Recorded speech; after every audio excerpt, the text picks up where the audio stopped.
este fin de semana les confieso, oyentes, compañeros, que quedé tremendamente conmovido con un artículo que leí en el diario El País de España. Uy, sí. La mazmorra más oscura de Daniel Ortega. La mayoría de sus potenciales oponentes está en el Chipote, prisión que se ha convertido en piedra angular de una represión que suma 170 presos políticos. El artículo es escrito por Wilfredo Miranda, periodista nicaragüense que se encuentra en el exilio. Fíjense nomás el párrafo de entrada. Escuchen esto. Violeta Granera ha perdido varios dientes porque la comida que le proporcionan en prisión es muy dura. La lideresa opositora lleva más de 210 días sumida en una celda oscura y la falta de sol le ha provocado manchas rojas en su rostro. El maltrato constante golpea su cuerpo de 70 años y el frío del recién llegado enero torna más angustiante el encierro. No tiene ni una frazada en la que refugiarse sobre la marqueta de concreto desnudo que más le sirve de cama. Los centinelas policiales también se burlan de los presos políticos como ella en estos primeros días de 2022. Su jefe supremo, quien dio la orden de detenerlos, Daniel Ortega, se impondrá este lunes, como en efecto ocurrió, la banda presidencial de Nicaragua tras unas elecciones en las que no tuvo ningún tipo de competencia después de detener a sus principales oponentes. Y de ahí para allá, el artículo relata dramáticamente la vida diaria de estos oponentes nicaragüenses. Saludamos a esta hora al periodista, precisamente autor del artículo, Wilfredo Miranda.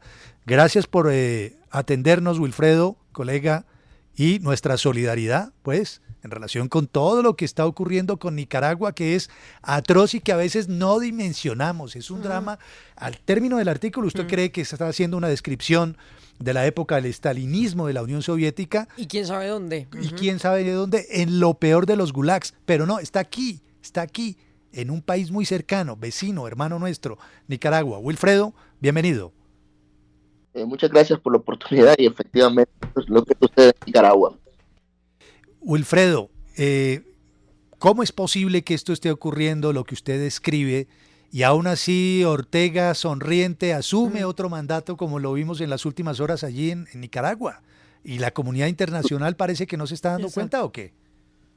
Mira, sucede porque Nicaragua es un régimen totalitario a partir de las protestas sociales de 2018, parecidas de cierta manera con todos sus matices a la que ustedes vivieron en Colombia, pero en Nicaragua la represión fue más desaforada y Daniel Ortega asesinó a 355 personas con disparos letales a matar y después empezó una cacería de cárcel de opositores para criminalizar a toda la oposición. Y después Nicaragua vivió, digamos, sumida 3 años de crisis sociopolítica hasta el año pasado, que llegamos a unas elecciones, o era el momento de celebrar elecciones generales, y Daniel Ortega, sabiéndose minoría política después de la represión que desató en 2018, comenzó, o más bien encarceló a todos los opositores que podían hacerle contrapeso, entre ellos todos los 7 precandidatos presidenciales de la oposición, que son los que están sufriendo tortura. Y todo eso culminó el día de ayer con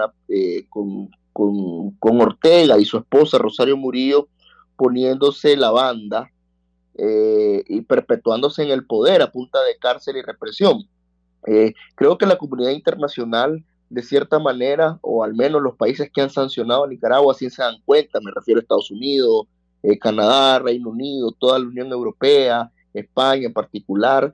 Y el día de ayer la tarima en la que Daniel Ortega se consagró, se autoinvistió presidente, era el reflejo de un gran aislamiento internacional en el que entra este régimen. Es decir, a Ortega solo lo acompañaron 3 jefes de Estado, 2 dictadores, Nicolás Maduro y Díaz-Canel de Cuba y otro presidente que tiene nexos con el narcotráfico, que es el presidente saliente de Honduras, Juan Orlando Hernández, de modo que Nicaragua empieza otro periodo con Ortega al mando, un periodo en el que el régimen está flanqueado por sanciones y aislamiento, pero sobre todo un régimen que mantiene la represión como punta de lanza para mantenerse en el poder.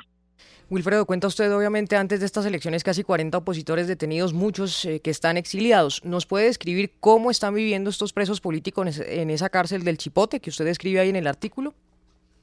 Sí, mira, en realidad son 170 presos políticos los que acumula el gobierno. De esos 170 presos políticos, 46 fueron apresados a partir de junio, cuando el gobierno liquidó las elecciones y encarceló a todos los líderes opositores. Es decir, en Nicaragua no hay oposición. Los opositores que están o están presos en el Chipote o están exiliados. Entonces, todos estos presos políticos, 36 de esos presos políticos que están en la cárcel del Chipote, porque a otros tienen casa por cárcel, están sufriendo torturas, es decir, los mantienen bajo interrogatorios constantes, no los dejan dormir, están en celdas de aislamiento, han bajado de peso casi hasta 90 libras porque no les permiten o no les dan una alimentación adecuada. De esos 36 presos políticos, 12 son presos políticos de la tercera edad, cuyas enfermedades preexistentes y crónicas se han agravado ante la falta de atención médica. Uno fue hospitalizado, hablo del general en retiro Hugo Torres, que fue uno de los héroes de la revolución sandinista, porque Ortega ha apresado no solo a opositores de un signo ideológico diferente, sino hasta los propios. Es decir, en Nicaragua no es necesario ser de derecha para ser opositor de Ortega, sino que puede ser de izquierda. Para ser opositor de Ortega solo basta criticar esta dictadura totalitaria. Entonces la situación es precaria porque los familiares han podido ver apenas 3 veces o 4 veces a los familiares en el Chipote, a lo sumo. No tienen el acceso a una defensa efectiva porque sus abogados ni siquiera saben de qué lo están acusando, porque en el sistema judicial no hay causas abiertas todavía, pero son personas que ya tienen, que tienen más de 6 meses ahí en prisión y sufriendo malos tratos constantes en celdas pequeñas donde las luces permanecen encendidas 24 horas. Efectivamente, muchos métodos de torturas estalinistas, como mencionaban ustedes. Fredo, ¿cómo se sostiene? ¿Sí? ¿Cómo se explica la indiferencia de la comunidad internacional ante estos horrores, por un lado? Y por otro, ¿cómo se sostiene el régimen? Porque finalmente uno sabe que Venezuela se sostiene porque han subido los precios del petróleo, porque China, porque Rusia. ¿Quién sostiene a Nicaragua? ¿Cómo se sostiene Nicaragua?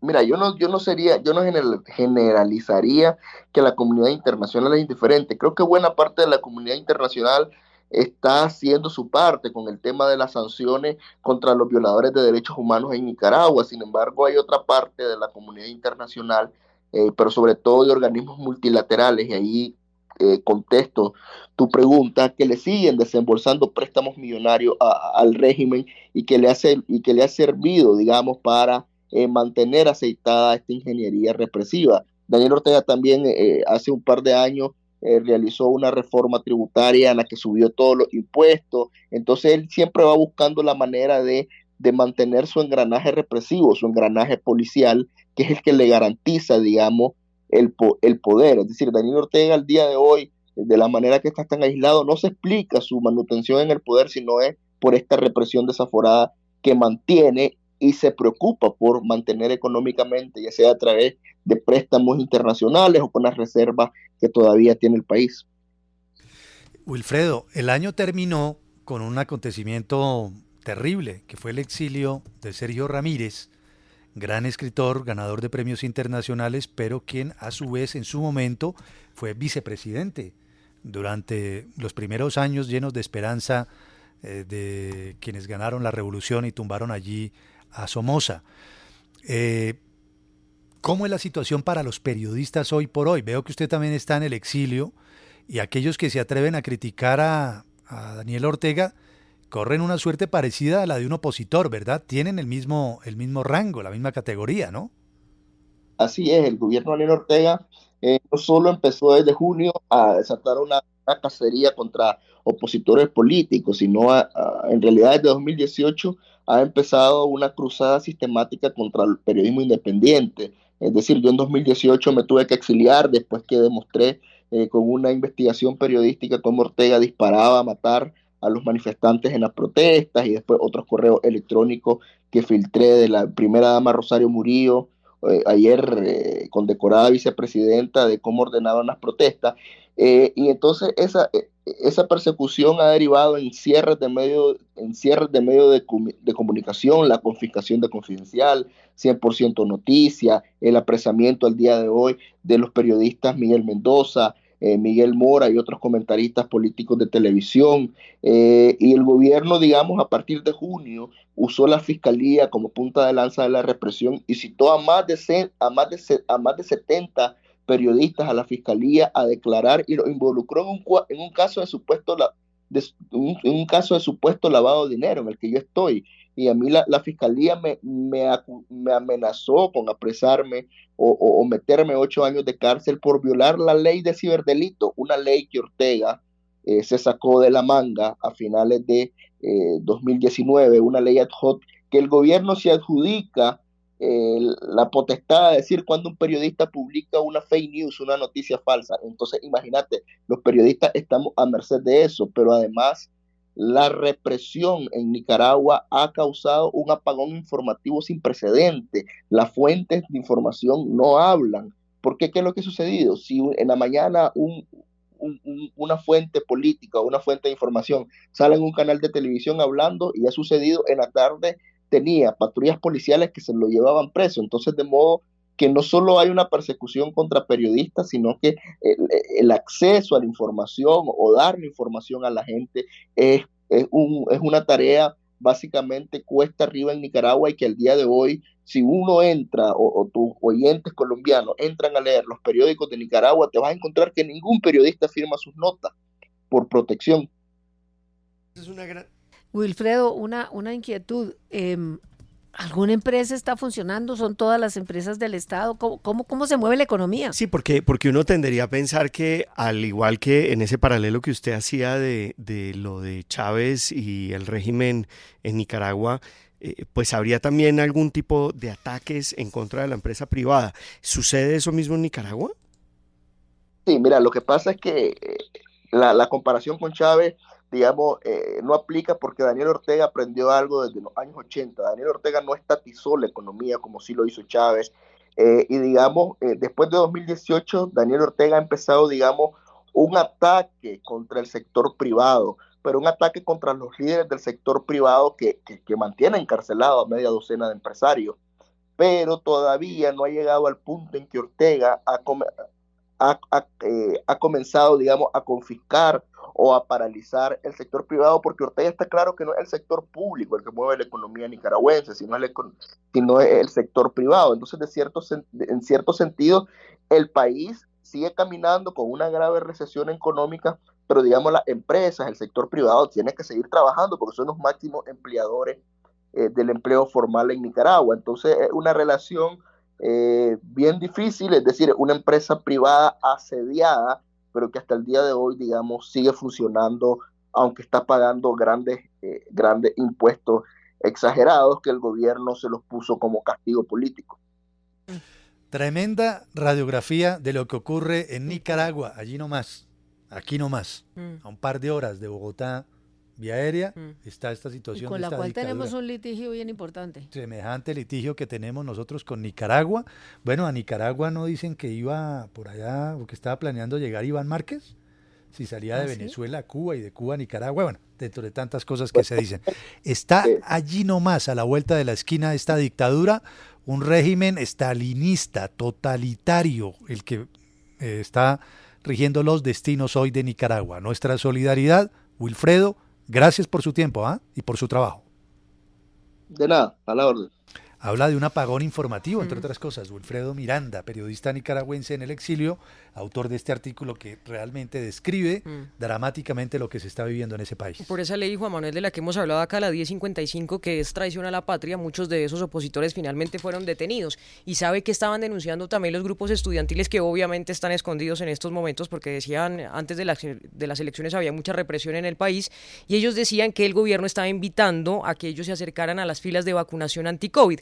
Cuando los muchachos llegaban a las filas, los cogían. Entonces, usar también la pandemia, obviamente, para este tipo de cosas no está bien con Ortega. 9:25. Adiós, muchachos. Se llama el libro de Sergio Ramírez, donde cuenta todo lo que ocurrió con ese sueño que tuvieron muchos jóvenes que secundaron a este sátrapa. A este señor. Y él que estaba viviendo Ortega. en Nicaragua tuvo que exiliarse hace unos pocos días. Claro, recuerdo que lo vi, la última vez que lo vi en persona fue en 1999, 7 de enero, las fechas, 7, 8, 9, no recuerdo, profe, cuando se instalaron las mesas de conversaciones del Caguán, la fecha famosa de la silla vacía. Ahí estaba Ortega, incluso hay por ahí una foto, ojalá la pueda encontrar, al lado de una lechona. Ahí fue donde lo pillé yo, a Daniel Ortega allá en el Caguán. Y vean la que va. Miren dónde estamos, con este hombre allá en Nicaragua.